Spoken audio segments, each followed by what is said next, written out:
आता आपण जाणार आहोत एका सोन्याच्या गावात। कोल्हापूर जिल्ह्यात बीड नावाचं गाव आहे। या गावात सोन्याचा पाऊस पडतो अशी आख्यायिका आहे। फक्त आख्यायिकाच नाही तर गावातल्या अनेकांना सोनं सापडतंही। पाहूयात काय आहे या गावाची खासियत। या गावात सोन्याचा पाऊस पडतो।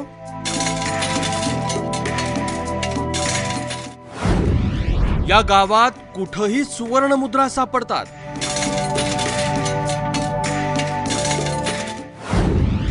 राजा भोजची राजधानी चक्क सोनं उगवते।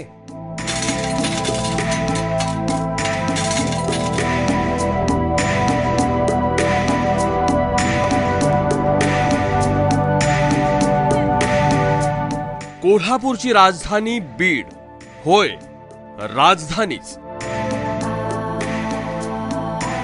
कारण ज्या गावात सोन्याचा पाऊस पडतो अशी आख्यायिका आहे ती राजधानीच असणार। बघा गावातल्या या आजीबाईंना सोनं कसं सापडलं ते। त्याच्यात पडच्यात परमेश्वर पाडतोय। होय माळाला उमाळ्याचं सोनं शेंगा काढताना बायका तो घेऊन तोंडात घालून बायकांनी कुणी फुले केली कुणी काय केलं। मागणं मग ते म्हणाली सोनं गावलं मारू गाड्या भरून नेल्या माणसांनी मारूच्या। ही अशी सोन्याची नाणी गावातल्या प्रत्येक घरात आहेत। कुणाकडे डाळीच्या दाण्या एवढे तर कुणाकडे बटना एवढे नाणे। तर आपली जर आलेले 4 सोबत सापडलेलं हे माझ्याकडे सोनं आहे।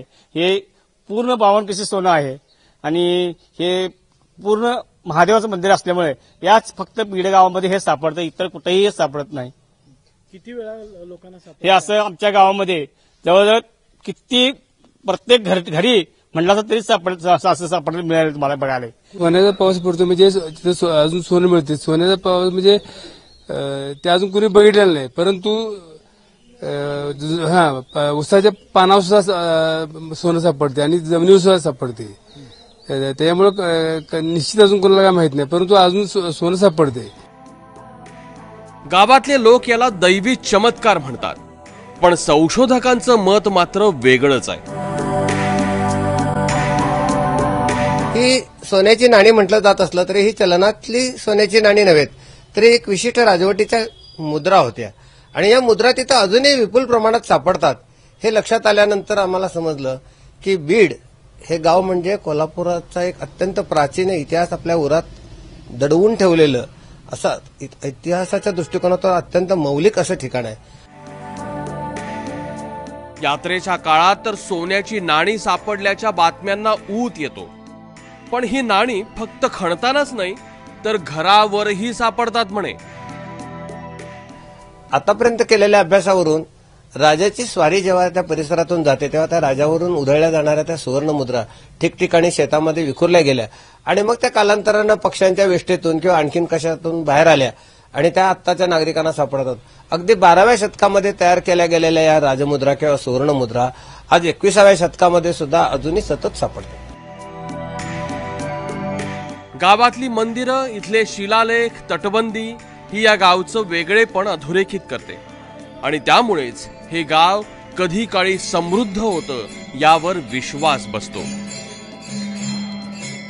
ठिकाणी अत्यंत सुरक्षित अशा पद्धतीचं साम्राज्य उभं राहू शकतं याची जाणीव झाल्यामुळे या भोजराजांना त्या पन्हाळ्या किल्ल्याची बांधणी केली आणि मग त्या काळातच म्हणजे 11व्या शतकाच्या अखेरीस या शिलाहारांच्या राजवटीचा अंत झाला आणि त्यानंतर सिंघणदेव यादव यांची राजवट त्या परिसरावर आली। या दोनही राजवटींनी बीड या ठिकाणाहून आपलं राज्य केलं।